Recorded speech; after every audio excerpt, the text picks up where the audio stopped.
Social മീഡിയയാകെ Christmas മണികൾ മുഴുങ്ങിക്കൊണ്ടിരിക്കുക.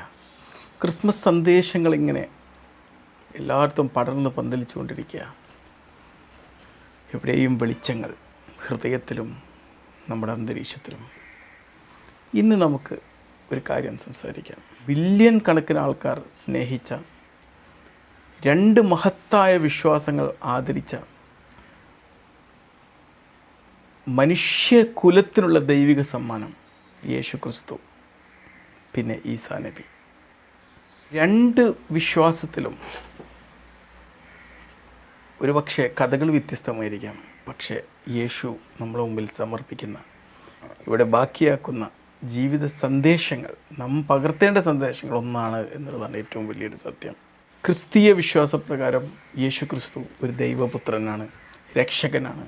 അദ്ദേഹം പഠിപ്പിച്ച് ബാക്കിയാക്കിയ പാഠം സ്നേഹം, ക്ഷമ, ത്യാഗം, പ്രത്യാശ തുടങ്ങിയ സന്ദേശങ്ങളാണ്. എന്തൊക്കെ മെസ്സേജുകളാണ് നമ്മൾ പഠിപ്പിക്കുന്നത്? അയൽക്കാരനെ സ്നേഹിക്കുക, ശത്രുക്കളോട് ക്ഷമ കാണിക്കുക, തകർന്ന ഹൃദയങ്ങളെ ആശ്വസിപ്പിക്കുക. ഒരുപക്ഷെ യേശുവിൻ്റെ ഈ സന്ദേശം ഇന്ന് നമ്മൾ അപ്രത്യക്ഷമായതുകൊണ്ടാണ് എനിക്കിതുപോലൊരു വീഡിയോ പോലും ചെയ്യേണ്ടി വരുന്നത്. അത്രയേറെ സോഷ്യൽ മീഡിയയിൽ മതങ്ങൾക്കിടയിലുള്ള ഒരു അകൽച്ച നിലനിൽക്കുന്നുണ്ട്. മനുഷ്യർക്കിടയിലുണ്ട് എന്ന് ഞാൻ പറയില്ല. മനുഷ്യർക്കിടയിൽ അതൊന്നും വലിയ ഇമ്പാക്റ്റ് ഉണ്ടാക്കില്ല. സോഷ്യൽ മീഡിയയിലെ ആർട്ടിഫിഷ്യൽ ലോകത്ത് ആണ് ഈ ഒരു അകൽച്ച ഏറ്റവും കൂടുതൽ കാണുന്നത്. പിന്നെ രാഷ്ട്രീയത്തിൻ്റെയും. ഇനി ഇസ്ലാമിൽ യേശു എന്ന് പറഞ്ഞു കഴിഞ്ഞാൽ ഈസ അലൈഹിസ്സലാം, അല്ലെങ്കിൽ ഈസാ നബി എന്ന് പറയും. ജീസസ്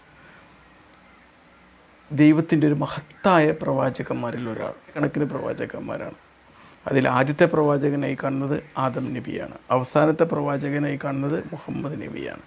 അതിന് മുമ്പായിട്ട് വന്ന ഒരു പ്രവാചകനാണ് ഈ പ്രവാചകനായി കാണുന്ന ഒരു മഹത് വ്യക്തിത്വമാണ്, ദൈവത്തിൻ്റെ വചനം എന്ന് വിശേഷിപ്പിക്കപ്പെടുന്ന വ്യക്തിത്വമാണ് യേശു ക്രിസ്തു. അല്ലെങ്കിൽ രണ്ടാളെങ്കിലും രണ്ടാളെക്കുറിച്ചാണ് പറയുന്നതെങ്കിലും ഓക്കെ, അതൊക്കെ ഓരോരുത്തരുടെ വിശ്വാസമാണ്. ഒരേ യേശുവിനെ കുറിച്ച് 10,000 വ്യാഖ്യാനങ്ങളുണ്ടെങ്കിലും എല്ലാം ഓക്കെയാണ്. അത് നമ്മൾ ജീവിതത്തിൽ പറഞ്ഞതാണ്. മനുഷ്യൻ വ്യാഖ്യാനിക്കട്ടെ, മനുഷ്യന് പല രീതിയിലാണെങ്കിലും ഇതിൻ്റെ സന്ദേശങ്ങൾ ഉൾക്കൊള്ളുക എന്നുള്ളതാണ് പ്രാധാന്യം. OBV എന്നറിയപ്പെടുന്ന ഒരു മഹതിയിൽ, ഒരു പ്രവാചക തുല്യമായിട്ടുള്ളൊരു വനിത, അവരിലൂടെ ശുദ്ധിയുടെയും വിശ്വാസത്തിൻ്റെയും അടയാളമായി ജനിച്ച ഒരു പ്രിയപുത്രൻ. മുസ്ലിങ്ങൾ യേശുവിൽ അങ്ങനെ വിശ്വസിക്കുന്നു, മാതാവിനെ ആദരിക്കുന്നു, വീണ്ടും യേശു വരുന്ന ഒരു ദിവസത്തെ കാത്തിരിക്കുന്നു. അതൊക്കെ എങ്ങനെയാണ് എന്നുള്ളതിനെ കുറിച്ചൊന്നും പറയാൻ പറ്റില്ല. നമ്മൾ വിശ്വസിച്ച് പോവുക എന്നുള്ളത് മാത്രമേ അതിന് മുമ്പിൽ ഒരു ചോയ്സ് ഉള്ളൂ. ശാസ്ത്രീയപരമായി ചിന്തിക്കും അതിനെക്കുറിച്ച് ഒരുപാട് ചോദ്യങ്ങൾ നമ്മുടെ തലയിൽ ഉദിക്കും. ചോദ്യങ്ങൾ ഉദിച്ചാലും നമുക്ക് ആ ചോദ്യങ്ങൾ ചോദിച്ചുകൊണ്ട് അസ്വസ്ഥമാക്കാതെ അതിലൊക്കെ വിശ്വാസം നമുക്ക് നൽകുന്നൊരു കരുത്തുണ്ടല്ലോ, ആ കരുത്താണ് നമ്മളിതിലൂടെ എൻജോയ് ചെയ്യേണ്ടത്. ഈ പറഞ്ഞാൽ ക്രിസ്തു മതവും ഇസ്ലാം ഈശ്വര സമർപ്പണത്തിൻ്റെ മതം എന്നറിയപ്പെടുന്ന മതവും ഈ യേശുവിനെക്കുറിച്ച് വ്യത്യസ്തമായിട്ടുള്ള ഒരു എക്സ്പ്ലനേഷനാണ് നൽകുന്നതെങ്കിലും അതിൽ ഒരു സിമിലാരിറ്റി ഉണ്ട്. സെയിം ഡയറക്ഷനാണ് കാണിക്കുന്നത്. ഡയറക്ഷൻ സ്നേഹം കാണിക്കുക, കരുണ കാണിക്കുക, നീതി കാണിക്കുക, മാനവികത വെച്ച് പുലർത്തുക. ക്രിസ്മസ് ചുരുക്കി പറഞ്ഞാൽ ഒരു മതത്തെക്കുറിച്ചല്ല, മനുഷ്യബന്ധങ്ങളെക്കുറിച്ചാണ്. യേശു ഇന്നിവിടെ ഉണ്ടായിരുന്നെങ്കിൽ യേശു ഒരിക്കലും ചോദിക്കില്ല നീ ഏത് മതത്തിൽപ്പെട്ട ആളാണ്, ചോദിക്കുക ഇല്ല.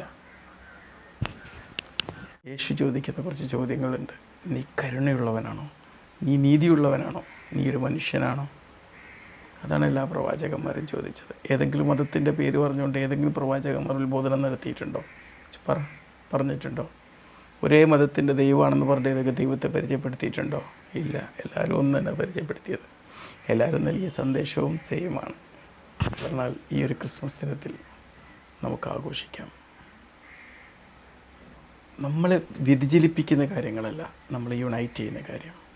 പ്രപഞ്ചത്തിന്, എല്ലാ മതത്തിനും, എല്ലാ വിശ്വാസങ്ങളും കണ്ട ഒരു ദൈവമുണ്ട്, ഒരു മനുഷ്യകുലമുണ്ട്, ഒരു ലോകമുണ്ട്. അവർക്കും എൻ്റെ 1000 ക്രിസ്മസ് ആശംസകൾ നേരെയാണ്.